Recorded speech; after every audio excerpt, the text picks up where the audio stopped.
तो जैसा कि लास्ट एपिसोड में हम लोगों ने देखा था कि मोशिन वो इंपीरियल मास्टर के साथ बातचीत कर रहा होता है और उसे पता चल जाता है कि इंपीरियल मास्टर को उसकी सच्चाई का पता चल गया है। मगर वो वहां पर ट्रेनिंग कर रहा होता है तो ट्रेनिंग के दौरान वो बेहोश हो जाता है, जिसके बाद हुवलिंगर उसके लिए ड्रैगन लेक में से एक ड्रैगन फिश पकड़ कर ले आती है और साथ में वो लोग एम्परर के लगाए हुए एक ट्री को भी काट देते हैं, जिसके लिए वो लोग मोशिन को दोबारा होश में लाना चाहते थे। मगर उस दरख्त को काटना और उस फिश को पकड़ना उन लोगों को महंगा पड़ जाता है और मोशिन को एम्परर के सामने पेश किया जाता है, जहां पर ली नुआन एम्परर से डिमांड करता है कि इसे सख्त से सख्त सजा दी जाए, यहां तक कि इसकी जान ही ले ली जाए। मगर वहां पर मदर क्वीन आती है और वो मोशिन की हेल्प करती है और वो एम्परर को समझाती है कि क्या तुम पूरी दुनिया को यह मैसेज देना चाहते हो कि तुम्हारी नजर में सिर्फ और सिर्फ एक दरख्त और एक मछली की अहमियत ज्यादा है। तुम अपनी इंपीरियल अकेडमी के एक टॉप लेवल के डॉक्टर को तुम ऐसे ही मौत के घाट उतार दोगे। जिसके बाद हमने देखा था कि मोशिन को एक टीम का लीडर बनाया जाता है और उसे ट्रेनिंग के लिए साउदर्न बॉर्डर की तरफ भेज दिया जाता है। जिसके बाद अगले सीन में हम देखते हैं कि मोशिन जिस पायरेट शिप में बैठा हुआ था वो शिप बाकी शिप से बहुत ही ज्यादा फास्ट होती है और सबसे पहले आगे निकल जाती है। ये देखकर वहां पे मौजूद वो मोंक और बाकी डिसाइपल भी बिल्कुल हैरान हो गए थे और वो लोग कहते हैं कि हम लोगों ने सोचा नहीं था कि ये शिप इतनी फास्ट उड़ती होगी। तो हुवलिंगर उन लोगों को कहती है कि ये शिप फास्ट तो हो नहीं है क्योंकि इसका फर्नेस वो हमारे यंग मास्टर ने ही तो रिपेयर किया था। इतना कहने की ही देर थी कि उस शिप का एक तख्ता निकलकर सीधा उस मोटे के मुंह पर आकर लगता है और वो लोग देखते हैं कि ये शिप तो आहिस्ता आहिस्ता टूटने लगी है। मगर फेंग शाओयी वो फौरन से उस शिप को रिपेयर करना शुरू कर देता है और कहता है कि तुम लोग बेफिक्र हो जाओ, बस मैं अभी ठीक कर देता हूँ। मुझे इसका बहुत अच्छा एक्सपीरियंस है। जैसे जैसे उन लोगों की शिप आगे जाती जा रही होती है उस शिप में कुछ ना कुछ टूट फूट रहा होता है, मगर साथ में उस शिप की रिपेयरिंग का काम भी चलता रहता है। और जैसे ही वहां पर बारिश होने लगती है तो सारे ही लोग शिप के अंदर आ जाते हैं। मगर हमें दिखाया जाता है कि फेंग शाओयी वो जैसे ही अंदर आता है और वो एक वाइन जार उठाकर पीता है और सीधा मोशिन के पास चला जाता है तो मोशिन देखता है कि उसकी बॉडी में बने हुए जितने भी टैटूज थे वो सारे के सारे बिखर गए हैं, यानी कि बारिश के पानी की वजह से उसके टैटूज खराब हो गए थे। मगर वो कहता है कि कोई मसला नहीं, मैं इन पे दोबारा से पेंट करवा दूंगा। इसी तरह उन लोगों की ये जर्नी कंटिन्यू रहती है और कई दिन गुजरते हैं और हमें दिखाया जाता है मोशिन वो अपनी स्टडी पर फोकस किए हुए होता है और कोई और काम नहीं कर रहा था, बस वो अपनी कल्टीवेशन को इम्प्रूव करने की कोशिश कर रहा था। उन लोगों को रास्ते में एक ऐसा समंदर दिखाई देता है जहां पर मछलियां बहुत ही स्पीड के साथ उन लोगों को चेस कर रही थी। सब लोग इस नजारे को देख रहे थे मगर मोशिन अभी भी वो एक बुक को स्टडी कर रहा होता है। जैसे ही वो लोग उस साउदर्न गेट के पास पहुंचते हैं तो वो लोग फौरन से अपने काम काज छोड़कर फौरन उस गेट के पास जाकर एक जगह लैंड करते हैं जहां पर फेंग शाओयी उन लोगों को नीचे उतार देता है और वो फौरन से अपनी डिवाइन आई का इस्तेमाल करता है तो उसे कई किलोमीटर दूर का नजारा दिखाई दे रहा होता है। वो देखता है कि उस कंट्री में दूर कहीं एक जगह पर आग लगी हुई है। ऐसा लग रहा था कि जैसे वहां पर अभी अभी कोई जंग छिड़ी हो। जब वो ये सारा नजारा देख लेता है तो वो कहता है कि ब्रदर किन, मुझे लगता है कि ये सारे के सारे डिसाइपल तुम्हारे लिए आगे चलकर मुसीबत बन जाएंगे, मगर तुम्हें इनकी परवाह करने की कोई जरूरत नहीं, तुम बस अपना सोचना, तुम्हारी जान सबसे ज्यादा कीमती है। मगर मोशिन उसे इग्नोर करके वहां से जाने लगता है, जिस पर वो मोशिन से कहता है कि एक मर्तबा में ब्लैक आयरन प्लेट ढूंढ लूं, उसके बाद मैं तुम्हारे पास दोबारा वापस आऊंगा और तुम्हें मेरी शिप को अच्छी तरह से रिबिल्ड करना होगा। मगर मोशिन उसे कोई जवाब नहीं देता और हाथ से बस बाय बाय का इशारा कर देता है, जिस पर फेंग शाओयी समझ जाता है कि अब उसे यहाँ से जाना चाहिए। जैसे ही मोशिन उस गेट के पास जाता है तो वहां पर कुछ सोल्जर्स खड़े हुए होते हैं जो कि उन लोगों का रास्ता रोकते हैं। मगर मोशिन के पास जनरल चुयू का एक टोकन होता है, वो उस टोकन को निकालकर उन लोगों को दिखाता है। वो सोल्जर्स कहते हैं कि ये तो एक गवर्नर का टोकन है और मोशिन उन लोगों से कहता है कि क्या मैं जान सकता हूँ कि गवर्नर वो इस वक्त यहाँ पर मौजूद है और जनरल चुयू वो भी यहाँ पे है। असल में हम लोग एक रिक्वेस्ट लेकर आए हैं, हमें उनसे एक सीक्रेट मुलाकात करनी है और उन्हें कुछ हेल्प प्रोवाइड करनी है। ये सुनने के बाद वो लोग मोशिन के लिए रास्ता खोल देते हैं और यहाँ पर सी युनशांग हैरान हो जाती है और वो कहती है कि मोशिन वो युयुआन कंट्री की चुयू को जानता है, ये तो बहुत ही कमाल की बात है। अगले सीन में हमें दिखाया जाता है कि मोशिन वो सिस्टर चुयू को आवाज देता है तो चुयू वो उसकी तरफ पलट कर देखती है और कहती है कि ब्रदर किन, तो तुम आ ही गए, मेरे भाई ने तुम्हारे बारे में मुझे बहुत कुछ बताया है। तुम इंपीरियल अकेडमी कंपनी में काफी नाम कमा रहे हो। मैंने सुना है कि तुम वहाँ के एक डॉक्टर बन गए हो। वो वहाँ पे मौजूद बाकी डिसाइपल्स से कहती है कि तुम लोग सच में काफी खुश नसीब हो कि तुम लोग ब्रदर किन को फॉलो कर रहे हो। मगर यहाँ पर मोशन वो चुयू को एक बात बताता है और कहता है कि मैंने तुमसे एक बात छुपाई है। मैंने पहले तुम्हें नहीं बताया था कि मैं कहाँ से आया हूँ। मैं तुमसे माफी चाहता हूँ। मैं असल में डाशू से बिलोंग करता हूँ। मगर चुयू कहती है कि जब भी मैं कहूँ कि डिजियांग कंट्री में किन फैमिली का कोई बंदा हो कैसे सकता है, क्योंकि वहाँ पर तो किन फैमिली का कोई भी शख्स नहीं है। मगर वो मोशन को समझाती है कि ये साउदर्न गेट है, यहाँ पर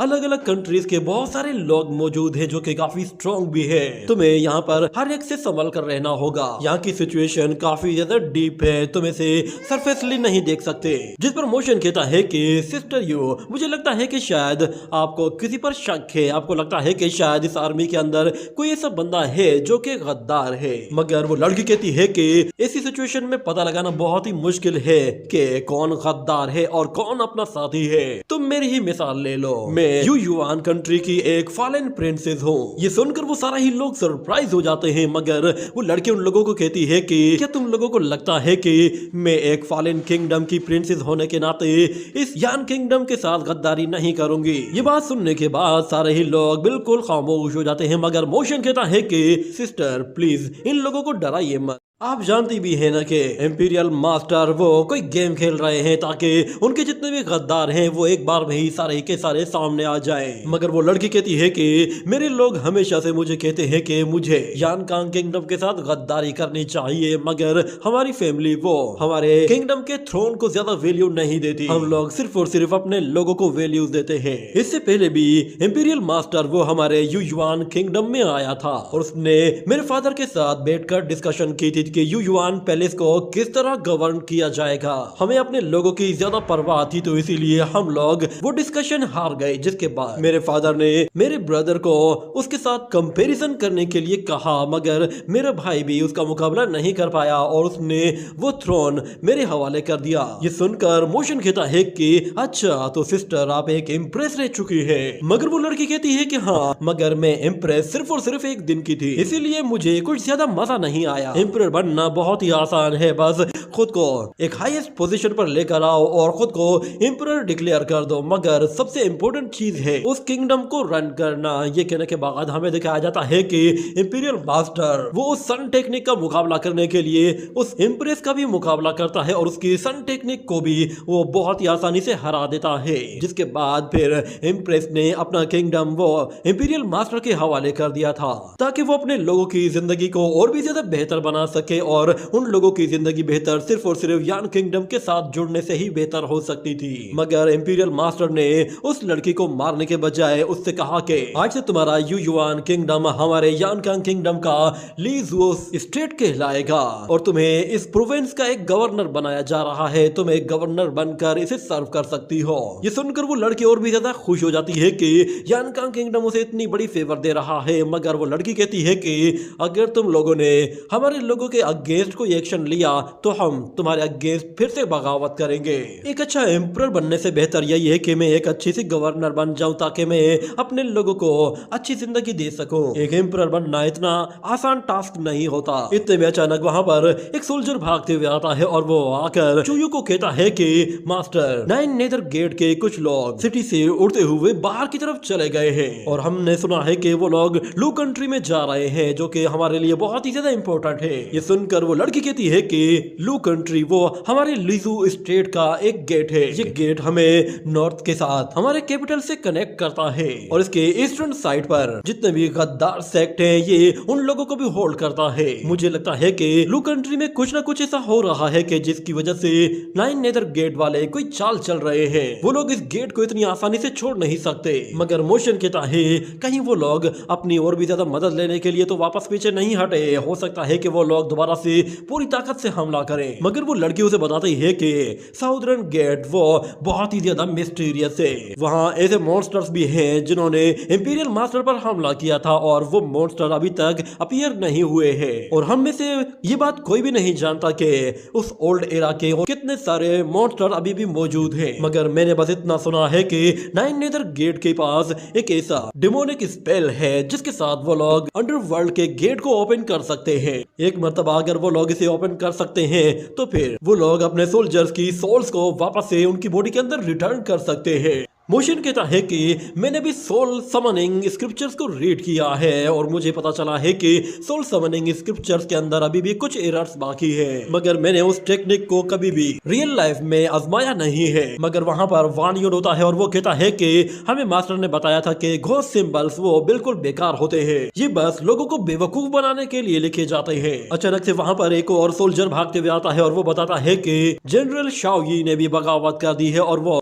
चुनयी किंगडम के अंडर में आ गया है और वो अब हमारे ही किंगडम के अगेंस्ट खड़ा है। ये सुनकर वो लोग समझ जाते हैं कि लीजू स्ट्रेट को चारों तरफ से घेरा जा रहा है और वो लड़की भी कहती है कि लगता है कि शायद मुझे इन सारे के सारे गद्दारों के साथ अकेले ही मुकाबला करना पड़ेगा। वो फौरन से मोशन और उसके दोस्तों से कहती है कि तुम लोग लू कंट्री में जाओ और वहां पर जितने भी 9 नेदर गेट के सोल्जर्स हैं उन लोगों की बॉडीज को जला दो ताकि वो रीइंकार्नेट ना हो सके, और जब तक बाकी के सोल्जर्स नहीं आ जाते और तुम्हारी टीम भी नहीं आ जाती तब तक तुम लोगों को यहीं पर ही रहना होगा। ये कहकर वो वहां से आगे की तरफ चली जाती है और दूसरी तरफ हमें दिखाया जाता है कि मोशन अपने दोस्तों के साथ मिलकर 9 नेदर गेट के उन पपेट वॉरियर्स की बॉडीज को जला रहा होता है और वो लोग बहुत सारी बॉडीज को एक जगह इकट्ठा करके आग लगाते हैं और मोशन देखता है कि उन बॉडीज के ऊपर एक सोल समनिंग पैटर्न बना हुआ है जो कि कंटिन्यूसली उन लोगों की बॉडीज के ऊपर मूव कर रहा है। जिसके बाद मोशन फौरन से बुक्स में लिखे हुए वो सारे के सारे सोल समनिंग मंत्र याद करता है। उसे याद आता है कि सोल समनिंग बुक के अंदर सोल मंत्र जितने लिखे हुए हैं इस बॉडी के अंदर उससे ज्यादा मंत्र मौजूद है। क्या ये कोई ट्रू सोल समनिंग मेथड है? और वहां पे मौजूद वो मोटा मॉन्क भी कहता है कि तुमने ही तो कहा था कि 9 नेदर गेट की सोल समनिंग टेक्निक्स में बहुत ज्यादा एरर्स हैं। मगर मोशन नोट करता है कि उन बॉडीज के जलने के बावजूद भी वो मंत्र अभी भी वैसे के वैसे मौजूद है और उसे समझ में आ जाता है कि उन लोगों ने जानबूझकर इन मंत्र को इस तरह लिखा है कि इनके अंदर हल्के फुल्के एरर्स बाकी रह गए हों। वो फौरन से अपने दोस्तों से कहता है कि फौरन सबको इन्फॉर्म करो कि हम लोगों को धोखा दिया जा रहा है, फौरन से हाई अलर्ट पर एक्टिव हो जाओ क्योंकि यहाँ पर अभी किसी भी टाइम पे कुछ भी हो सकता है। अचानक उन लोगों को दिखाई देता है कि उन पपेट बॉडीज के ऊपर लगा हुआ वो मंत्र अचानक से एक्टिव होना शुरू हो गया है और वहाँ पर उन लोगों को अजीब सा ऑरा फील होने लगता है जैसे कि वहाँ पर कोई ऐसी चीज है जो कि उन बॉडीज को अपनी तरफ अट्रैक्ट कर रही है। मोशन अपने दोस्तों के साथ फौरन से एक छत के ऊपर खड़ा होकर देखता है तो उसे दिखाई देता है कि वहां से कई हजार किलोमीटर दूर कुछ लोग एक ड्रम को जोर जोर से पीट रहे हैं। वो लोग वहां पर कोई सोल समनिंग मेथड यूज करने वाले थे और हमें दिखाया जाता है वो लोग भी सारे के सारे पपेट्स होते हैं। वो सारे के सारे पपेट्स उन ड्रम्स को पीटते हुए वहां पर एक रिचुअल परफॉर्म कर रहे होते हैं ताकि वो लोग वहां से एक सोल समनिंग मेथड को यूज कर सके। और हमें दिखाया जाता है कि सोल समनिंग मेथड जैसे ही एक्टिवेट हो जाता है तो वो सोल समनिंग मंत्र को रिलीज करता है और हमें दिखाया जाता है वहां पर जितनी भी पपेट बॉडीज जल रही होती हैं वो अचानक से जिंदा होना शुरू हो जाती हैं और वापस से उसी सोल समनिंग फॉर्मेशन की तरफ जा रही होती हैं। ये देखते ही मोशन समझ जाता है कि ये सारी की सारी बॉडीज वापस से अपनी सोल्स की तरफ जा रही है। इसका मतलब ये है कि नेदर गेट के लोगों ने बॉडीज को रीइंकार्नेट करना सीख लिया है। वो अपने दोस्तों से कहता है कि हमें इन बॉडीज को यहाँ से जाने नहीं देना। वो लोग फौरन से उन डेड बॉडीज को अटैक करके उन्हें काटना शुरू कर देते हैं ताकि वो रीइंकार्नेट ना हो सके।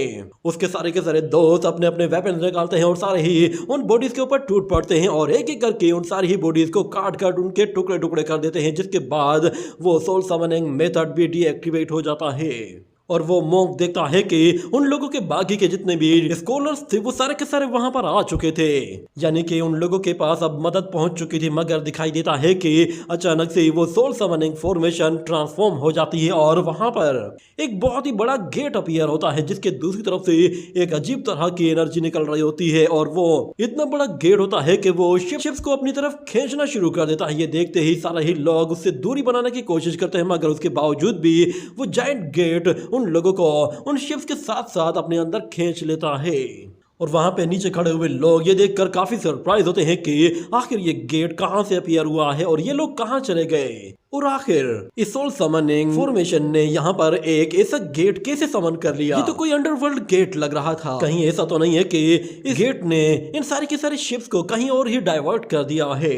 मोशन को याद आता है कि जब वो विलेज चीफ के साथ डार्कनेस के अंदर गया था तो उस वक्त उसने इसी तरह का एक गेट देखा था जो कि लाइफ एंड डेथ गेट था। इतने में हमें दिखाया जाता है कि उस लाइफ एंड डेथ गेट से फिर से कुछ सोल मंत्र रिटर्न होते हैं और वो सोल मंत्र जैसे ही उन पपेट बॉडी से आकर अटैच हो जाते हैं तो वो पपेट्स दोबारा से जिंदा होना शुरू हो जाते हैं। उनकी बॉडीज दोबारा से रिपेयर हो जाती हैं जैसे कि वो पहले मौजूद थी। ये देखकर वहां मौजूद लोग कहते हैं कि ये तो एक शिकार किया गया है, हम लोगों को फौरन से इसके लिए तैयार रहना होगा क्योंकि अगली बारी हमारी हो सकती है। मगर मोशन उन लोगों से कहता है कि ज्यादा जल्दबाजी मत करना, मुझे लगता है कि शायद हमारे दुश्मन के पास हमसे ज्यादा चालें मौजूद हैं। मगर वो लोग मोशन से कहते हैं कि लगता है तुम्हें शायद अपनी मौत से डर लगता है।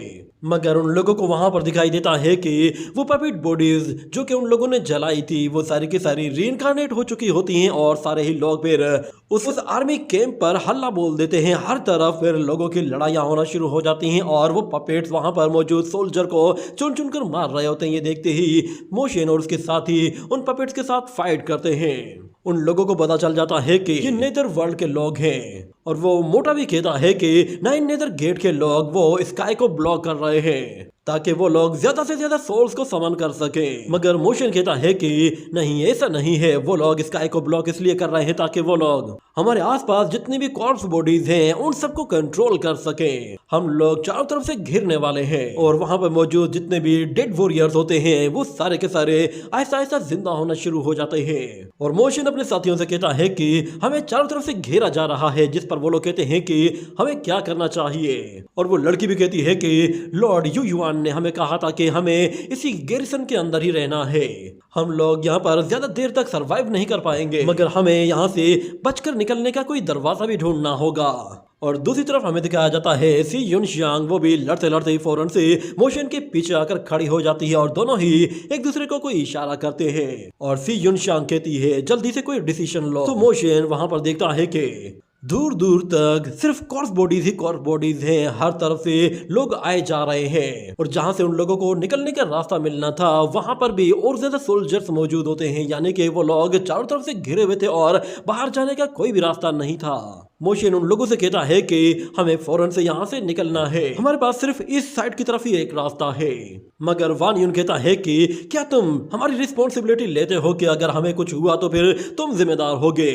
मगर मोशन कहता है कि नाइन नेदर गेट के लोग जानबूझकर पीछे हटे थे, वो लोग कॉर्प बॉडीज के साथ कंबाइन होकर अटैक करना चाहते थे ताकि वो लोग पूरे के पूरे सिटी को एक साथ ही कवर कर ले। और इन लोगों ने जो लू कंट्री पर हमला किया था वो बस एक ट्रैप था। विक्ट्री हासिल करने के लिए सिर्फ एक छोटे से सिटी को कंट्रोल करना नहीं होता बल्कि पूरी की पूरी टेरिटरी को कंट्रोल करने से ही विक्ट्री मिलती है। और क्योंकि मैं एक टीम लीडर हूँ तो मैं तुम सब लोगों की रिस्पॉन्सिबिलिटी लेता हूँ। ये कहने के बाद वो लोग उसकी बात मानते हैं और फौरन से वहां से निकल जाते हैं, जिसके बाद वो पपेट वॉरियर्स उनका पीछा करते हैं। मगर हमें दिखाया जाता है कि वो लोग झाड़ियों में कहीं अंदर एक जगह छुपे हुए थे और उन लोगों के जाने के बाद वो लोग बाहर आते हैं। जैसे ही वो सारे सोल्जर्स वहां से चले जाते हैं तो फिर वो गंजा कहता है कि इंपीरियल एकेडमी के जितने भी डिसाइपल्स उन शिप्स में आए थे वो सारे के सारे मार दिए गए हैं। शुक्र है कि हम लोग इस पायरेट शिप में पहले ही यहाँ पर पहुंच गए। मगर मोशन कहता है कि ये कोई इत्तेफाक तो नहीं हो सकता कि जिस टाइम पे हमारे वॉरियर्स यहाँ पर पहुंचे उसी टाइम पर ही ये गेट यहाँ पर अपीयर हुआ है। और मोशन कहता है कि इंपीरियल मास्टर की न्यू फोर्स वो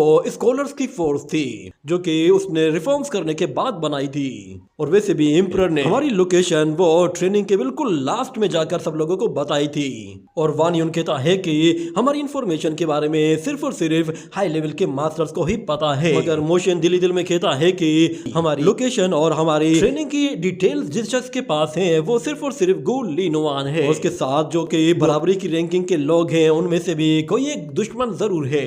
मोशन कहता है कि हमें दोबारा से लीजो मिलिट्री कैंप तक किसी तरह पहुंचना होगा, तभी हम लोग अपने आप को बचा पाएंगे। इतने में अचानक उन लोगों को वहां पर एक अजीब सी आवाज सुनाई देती है, जिस पर वो लोग पलट कर देखते हैं। मगर मोशन उन लोगों से कहता है क्या तुम लोगों को ये आवाज नहीं सुनाई दी? तो वो लोग कहते हैं कि नहीं, कैसी आवाज? मगर मोशन समझ जाता है कि ये एक डिमोनिक मंत्र था जो कि आसपास से कहीं से पढ़ा गया है। और वो उन लोगों से कहता है तुम लोग यहीं पे ही रुको, मैं अभी आता हूँ। ये कहते ही वो एक पोर्टल बनाकर फौरन से वहां चला जाता है। और दूसरी तरफ हमें दिखाया जाता है कि सी युनशान उसके लिए थोड़ी सी परेशान लग रही थी। मगर मोशन जब वो उस जगह पहुंचता है तो वो देखता है कि वहां पर एक बड़ी सी मूर्ति रखी हुई है और उसके सामने कुछ लोग कोई रिचुअल परफॉर्म कर रहे हैं और बहुत सारे डिमोनिक मंत्र पढ़ रहे हैं। मोशन जब वो उस स्टेचू को गौर से देखता है तो उसे समझ में आ जाता है कि ये तो वही मॉन्स्टर स्टैचू है जो कि मुझे उस बुक के अंदर दिखाई दिया था। यहाँ पर मोशन को समझ में आ जाता है कि ये लोग यहाँ पर न सिर्फ सोल्स को समन कर रहे हैं बल्कि घोस्ट डीमंस को समन कर रहे हैं जो कि गॉड लेवल के हैं। यानी कि ये लोग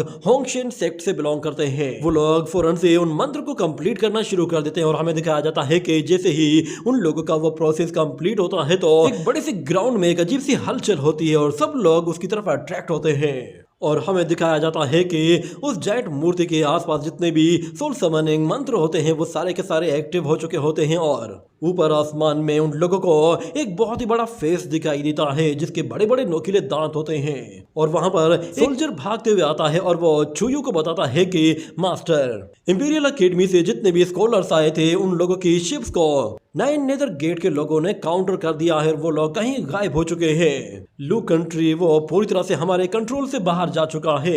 मगर वो लड़की कहती है कि डॉक्टर किन और उसके दोस्तों का क्या हुआ, तो वो बंदा बताता है कि उन लोगों के हमें ट्रेसेस नहीं मिले हैं। लगता है कि शायद उन लोगों के बचने के चांसेस बहुत कम हैं। इतने में उन लोगों को दिखाई देता है कि उस बैटल फील्ड में अचानक से एक लावा के अंदर से एक जायंट बॉडी बाहर निकलने लगी है जिसके बड़े बड़े हाथ हैं और वो जायंट बॉडी उसी डीमन की होती है जिसे मोशन ने दूर बैठकर देखा था। वो जायंट बॉडी मल्टी हेड के साथ बाहर आती है और उसका साइज इतना बड़ा होता है कि वो उन बड़ी बड़ी शिप्स को अपने पैरों के साथ रोनते हुए आगे जा रही होती है। ये देखते ही सारे ही सोल्जर्स चिल्लाते हुए पीछे हटने को कहते हैं और वो शिप्स अपनी जान बचाकर वहां से पीछे हट रही होती हैं और देखते ही देखते वो जायंट डीमन लोगों को कुचलते हुए सब कुछ तबाह बर्बाद कर देता है। और वहां पर एक सोल्जर आता है और वो फिर से चूयू को बताता है कि ईस्टर्न आर्मी को भी यहाँ पर देखा गया है जो कि शाओयी आर्मी से बिलोंग करती है। उन लोगों ने भी हमारे साथ गद्दारी की है और कहा जा रहा है कि वो लोग हमारे इस कैंप से सिर्फ 10 मील की दूरी पर रह गए हैं और बहुत जल्द यहाँ पहुंचने वाले हैं। सुनकर वो लड़की कहती है कि अच्छा, तो शाओयी ने जानबूझकर हम लोगों को धोखा देने के लिए पहले नाइन नेदर गेट के लोगों के साथ मिलकर हमला करवाया और फिर होंगशेन सेक्ट के लोगों के साथ मिलकर उसने हमें एक जाल में फंसा दिया है। वो फौरन से सभी जनरल से कहती है कि फौरन से यहाँ पर विंड शील्ड को एक्टिवेट करो और एसेंस कैनन को भी फौरन से लोड करो। ये कहने के बाद हमें दिखाया जाता है बहुत सारी शिप्स उन जायंट वॉरियर्स के सामने आती हैं और उनके ऊपर गोलों की बरसात कर देती हैं। और जायंट डीमन बिल्कुल वैसा का वैसा ही खड़ा हुआ होता है और दूसरी तरफ हम देखते हैं कि और दूसरी तरफ हमें दिखाया जाता है मोशन के वो दोस्त काफी घबराए हुए होते हैं और उन लोगों को पता चल जाता है कि यहाँ पर वो स्नेक आर्मी, होंगशेन सेक्ट और उसके साथ साथ नाइन नेदर गेट के लोग भी हमला कर रहे हैं। यानी कि सब लोग अब यानकांग किंगडम के खिलाफ हैं। इस तरह हमारा यहाँ से निकलना तो मुमकिन ही नहीं। हम लोगों पर चारों तरफ से हमला हुआ है। हम लोग सिर्फ और सिर्फ 5 एलिमेंट रियलम के कुछ वॉरियर से हम इन लोगों को कैसे रोकेंगे। मगर मोशन वहां पर अपीयर होता है और उन लोगों से कहता है कि हम यहाँ से नहीं निकल सकते क्योंकि यहाँ पर ये सिर्फ डीमन गॉड ही नहीं है बल्कि मैंने 13 होंगशेन सेक्ट के प्रैक्टिशनर्स को भी देखा है। वो सारे के सारे उस जायंट स्टेचू के ऊपर अपना स्पेल कास्ट कर रहे हैं। वो लोग न जाने किस तरह का एक एविल रिचुअल परफॉर्म कर रहे हैं जिससे वो एक डीमन गॉड को समन कर पा रहे हैं। अगर वो लोग इस रिचुअल में कामयाब हो जाते हैं तो वो लोग यहाँ पर एक और डीमन गॉड को भी समन कर लेंगे। और जहां तक मैं सिस्टर चूयू को जानता हूँ वो इस अटैक को काउंटर करने की कोशिश कर रही होगी। अगर वो डीमन गॉड भी यहाँ पर अपीयर हो जाता है तो मुझे पूरा यकीन है कि पूरा का पूरा लिजू स्टेट ही तबाह हो जाएगा। तो तुम लोगों में से कौन है जो कि मेरे साथ अटैक करने के लिए तैयार है? ये कहने के साथ ही ये एपिसोड यहीं पे ही एंड हो जाता है।